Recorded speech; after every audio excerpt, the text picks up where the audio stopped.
Quart d'heure techno. Les ondes de choc du progrès se rapprochent de nous. Mais tout cela, c'est déjà dépassé. Revenge of the Nerds. Les jeux vidéo sont partout. Alors quel est le rapport entre la chanson et la micro-informatique? Je vois pas tellement a priori moi. Car un beau jour, il y a eu la révolution. Amiga 500. Quart d'heure techno avec Mathieu Roy. Denis Gaudreau, directeur national d'Intel, on dit Country Manager, c'est ça? Exact, oui, c'est ça. Merci beaucoup de me recevoir dans l'antre d'Intel. Ce sont des microprocesseurs. C'est pas sexy pour 2 scènes, mais vous allez m'expliquer et faire comprendre à ceux qui nous écoutent, c'est quoi l'importance d'Intel dans notre monde d'ordinateurs et de téléphones aujourd'hui? Oui, OK, absolument. Merci de l'invitation. Merci de ta présence ici à l'événement Intel. Ben, c'est ça, les gens, souvent, comme tu dis, c'est pas très sexy, puis on a la difficulté à comprendre le rôle d'Intel dans la technologie qui nous entoure, mais ce qu'il faut comprendre, c'est Intel, les microprocesseurs, c'est à la fondation même de tout ce qu'on va utiliser comme technologie. Peu importe le service, que ce soit votre téléphone, vous pouvez dire, ma puce dedans, c'est un téléphone Apple, c'est pas vraiment Intel, mais tous les services que vous allez utiliser sur le réseau, dans le data center, dans le cloud, c'est toutes des choses qui roulent sur des architectures et des processeurs Intel. Dans votre voiture, il y a probablement des puces Intel.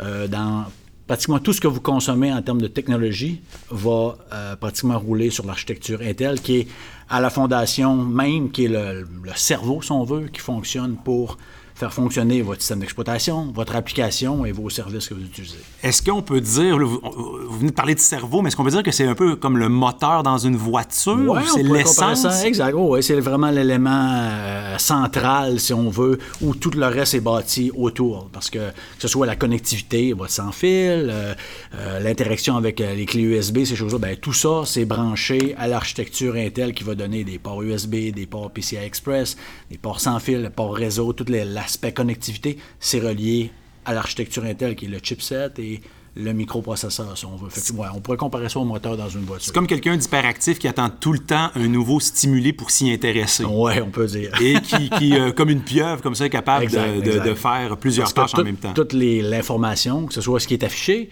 ce qui est transféré ou ce qui est entré comme usager, soit via la voix, via la souris, via le clavier, tout passe par le microprocesseur. Et comment on fait pour se démarquer dans ce domaine-là? Comment Intel est arrivé à se faire un nom et même une petite ritournelle qu'on reconnaît bien, Intel Inside, là? Pam. Intel, ça fait 51 ans. L'an passé, on a fêté notre 50e anniversaire. Au début, c'était une compagnie qui fabriquait de la mémoire. C'est un cas qui est étudié, je devrais dire, dans les universités. Là. Dans les années 80, le management, ils ont pris une décision parce que les Japonais avaient introduit une technologie de mémoire qui était beaucoup plus rapide, beaucoup moins chère. Puis Intel, pratiquement, s'en allait dans le mur. Puis là, Intel, à ce moment-là, qui était Andy Grove, là, qui est connu, puis Gordon Moore, la loi de Moore, si on veut, qui était... Les dirigeants d'Intel, ils ont dit, mais si on était des nouveaux dirigeants qui arriveraient dans une situation, qu'est-ce qu'on ferait? Il dit, on fermerait tout ce qui est mémoire, puis on se dirigerait à 100% dans les microprocesseurs. Puis on dit, pourquoi on le fait pas nous-mêmes? C'est ce qu'ils ont fait exactement. Puis ils ont totalement changé le business vers les microprocesseurs. Puis de petit à petit, si on veut, l'entreprise a grandi. Puis c'est sûr que nous, ce qui a fait notre marque de commerce, c'est la capacité d'innover à une cadence, je dirais, assez élevée, puis de façon continue, là, si on veut, pendant les pratiquement, on va dire... 35 ans qu'on a fabriqué des microprocesseurs. Si on veut. C'est intéressant parce que vous parlez d'innover. Vous avez amélioré vos processeurs. Je me rappelle très bien avoir été sur des ordinateurs 386, 486, et un jour, je suis devenu la star dans mon quartier parce que, tenez-vous bien, j'avais eu un Pentium 100. Oh, OK. Aujourd'hui, en 2019, on est rendu où chez Intel en matière de processeurs? OK. Aujourd'hui, la nouveauté qui a été annoncée il y a quelques semaines, c'est la 10e génération de la famille de Core, les Core i3, i5, i7. Puis on parle de fréquence, si on va, mettons, dans le Core i9, qui est notre processeur pour les gamers, on a justement annoncé hier le 9900KS i9 qui va jusqu'à 5 GHz, donc 5000 MHz versus ton 100 MHz dans le Pentium 3. OK, donc il y a encore eu de l'amélioration depuis les 20 dernières années, si je comprends bien. Là. Oui, une cadence. Ça, c'est juste la partie processeur, parce qu'il y a la partie toute connectivité, le Wi-Fi 6 avec le gigabit over sans fil, toute la partie mémoire. C'est ça, il y a on va dire la plateforme. continuer de s'améliorer. Là, ce qui fait qu'on ne réalise pas aujourd'hui tout ce qu'on utilise, la puissance qu'on a à notre disponibilité, là, soit dans notre monde, dans notre téléphone, dans notre PC, c'est incroyable là, par rapport auparavant. OK, mais là, expliquez-moi, là, ma mère me pose la question, elle est en train de se magasiner un ordinateur portable. Elle dit, faut-tu que j'achète un i5 ou un i7, Mathieu? C'est quoi, faut que j'y réponde? Ouais, ben c'est toujours une question de quel usage on va en faire de la plateforme. Est-ce qu'on va l'utiliser pour consommer du contenu, créer du contenu? La durée de vie de la batterie, le format. C'est clair que si on regarde les tendances, c'est sûr que les gens vont acheter beaucoup plus des portables que des desktops maintenant, aujourd'hui, étant donné la portabilité. Puis là, ça devient également le choix, le type d'écran qu'on veut utiliser. Est-ce qu'on veut quelque chose qui est touchscreen, pas touchscreen, la grandeur de l'écran. Puis ensuite, on va regarder, c'est quoi le type de puissance qu'on désire par rapport à... Si on n'est pas quelqu'un qui va faire du vidéo editing ou play du gaming, un i5, un i3, ça va être des plateformes qui sont très convenables. Là. Si on a un budget qui est un peu plus intéressant, où on croit qu'on va utiliser la plateforme un peu plus en termes de création de contenu ou encore de jouer à des jeux vidéo, là, la plateforme i7 ou vers du i5, ça devient intéressant. Fait que la réponse que je donne à ma mère, c'est que tu peux y aller avec le i5. Oui, exactement. Okay. Ouais. Dans les sujets de l'heure, on parle beaucoup de voitures, notamment autonomes. Moi, c'est un sujet qui me passionne. Vous vous situez où là-dedans? Parce que une des beautés et une des difficultés de faire conduire une voiture seule, c'est la quantité immense d'informations qu'elle doit gérer. Et j'imagine que ça doit passer par des processeurs, sans doute des Intel. Ouais, vous êtes dans le coup. Hein? Oui, nous, on est engagés avec tous les manufacturiers, que ce soit les manufacturiers en Asie, en Europe ou ici en Amérique du Nord. Chacun d'entre eux, on est engagés. Il y a deux aspects par rapport au véhicule. Je dirais trois aspects par rapport au véhicule autonome. Il y a la partie à l'intérieur de la voiture, si on veut, les décisions qui vont être prises dans la voiture, ce qu'on appelle aujourd'hui le edge computing, donc plus près de où le service va être offert. Donc, il y a une partie, c'est sûr, clair, qu'il y a du développement par rapport à ça avec des processeurs Intel dans la voiture. Il y en a déjà, des plateformes pour la détection de l'environnement de la voiture, mais encore plus avancé pour l'intelligence artificielle, parce que si on a une décision à prendre en quelques millisecondes, on ne veut pas que cette décision-là y aille dans le cloud, puis que là, il y a un data center quelque part dans le monde qui dit finalement, je pense que c'est un chevreuil que tu viens de voir, tu devrais freiner. On veut que cette décision-là soit prise de façon instantanée. En termes techniques, c'est de l'inférence, dans le fond, avec l'intelligence artificielle, directement dans la voiture. Fait qu'il y a la partie dans le véhicule qu'on travaille. Il y a la partie réseautique qui, avec le fameux 5G, développer le réseau pour permettre une latence moindre, une plus grande bande passante. Puis il y a la partie dans le data center, parce que c'est non seulement la partie en termes d'information que la voiture va communiquer pour des décisions, mais aussi toute la partie pour gérer la voiture, parce que si on regarde des manufacturiers comme, je sais pas, BM ou Ford, ou que des voitures Volvo, des voitures connectées, leur capacité de data center a dû être totalement... prendre l'expansion, parce que maintenant, les voitures sont toujours branchées, ils ont toujours toutes les données de la voiture, qu'est-ce qui se passe pour les mises à jour, mais également toute la partie offrir des nouveaux services, parce qu'il ne faut pas oublier que lorsqu'on va une voiture autonome, cette voiture-là va avoir une multitude de sensors qui vont être en mesure de visualiser non seulement les nids de poules dans la route, mais il va être capable de voir pratiquement, avec l'intelligence artificielle, de déterminer des patterns de situations qui se passent et de pratiquement prédire ce qui va se passer. Parce que c'est des millions de voitures qui consomment des millions et des milliards de bits de data.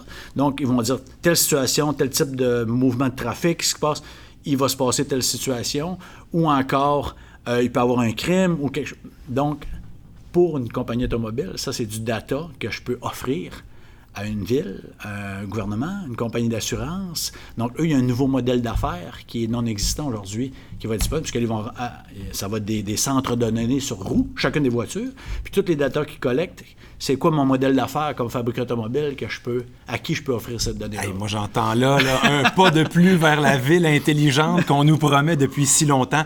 Vous en avez brièvement parlé.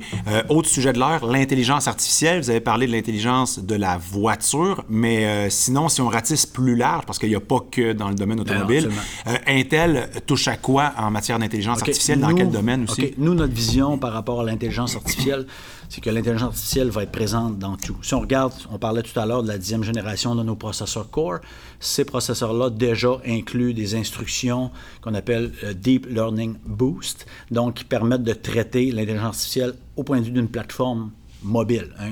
Parce que si on regarde reconnaissance de texte, de voix, d'image, c'est toutes des choses qui utilisent l'intelligence artificielle. On va le faire aujourd'hui, mais on utilise le microprocesseur généraliste, le couteau suisse qui fait tout. Okay. Là, en faisant des nouvelles instructions, on est capable de faire des choses beaucoup plus spécialisées. Ça va se traduire comment pour un utilisateur régulier? Là? Exact. Comme la nouvelle plateforme, on voit maintenant des portables qui vont te permettre de faire de la noise reduction. Tu es en appel conférence, à la maison, au bureau, il va être capable de canceller tout le bureau alentour pour se focusser seulement sur ta voix, que ce soit super clair. On pourrait faire ça aujourd'hui, mais ton portable va être occupé à 100% en termes de temps de CPU.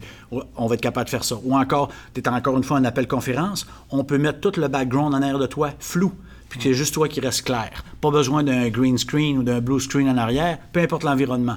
Des choses, ou faire une recherche par rapport à des images que j'ai sur mon portable. Pas besoin d'avoir des mégadata ou des metadata ou encore des mots-clés. Je vais dire un lion, ben mon portable va se mettre à chercher pour un lion, un chat, un chien, par rapport On pourrait même retrouver du contexte, c'est-à-dire un train qui arrive en gare. Exact. Versus un ça, train. c'est directement sur la plateforme. Fait que nous, l'intelligence artificielle, ça va être dans tous nos produits. On avait commencé dans le data center en premier. Maintenant, on arrive dans la plateforme client. Ça s'en va vers tout ce qui est notre partie réseautique parce qu'on voit l'intelligence artificielle, elle va être présente partout. Là. Mais ça va être plus difficile pour les jeunes de s'en rendre compte parce que beaucoup d'usages qu'on fait aujourd'hui, déjà, il y a une certaine fondation d'intelligence artificielle à l'intérieur.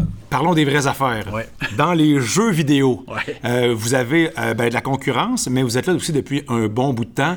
Ouais. Qu'est-ce qui se passe avec Intel en ce moment? Où on en est là, en matière de jeux qui, règle générale, est rendu c'est une business hallucinante. Oui, c'est clair. C'est clair que pour nous, c'est un segment en grande croissance, tout ce qui est e-sport, et jeux vidéo. C'est un segment qu'on met beaucoup d'attention. Puis, on continue de développer, si on veut, les plateformes par rapport à ça. Comme je te disais tantôt, on a sorti le 9900KS, le i9 9900KS. Là. Mais ça, normalement, ça devrait m'impressionner, tous ces chiffres-là. Ouais. Là. Quelqu'un qui nous écoute devrait faire « Oh, ouais! Wow! » Ou d'autres vont faire hey, « Bingo! » Quelqu'un qui est dans l'industrie du gamer, ce qui connaissait, va dire « Oh my God, c'est le CPU le plus rapide qu'on a jamais eu. » Je l'ai raté un petit bout, moi, là, de 3 enfants, là. Puis, c'est ça, c'est une plateforme, donne une idée pour les gens techniques, là, c'est 8 cœurs jusqu'à 16 threads. Mais qui va aller jusqu'à 5 GHz au point de vue des 8 cœurs. Donc, ce qu'on a annoncé, c'est le processeur le plus rapide au monde par rapport à tout ce qui est gaming là, intégré.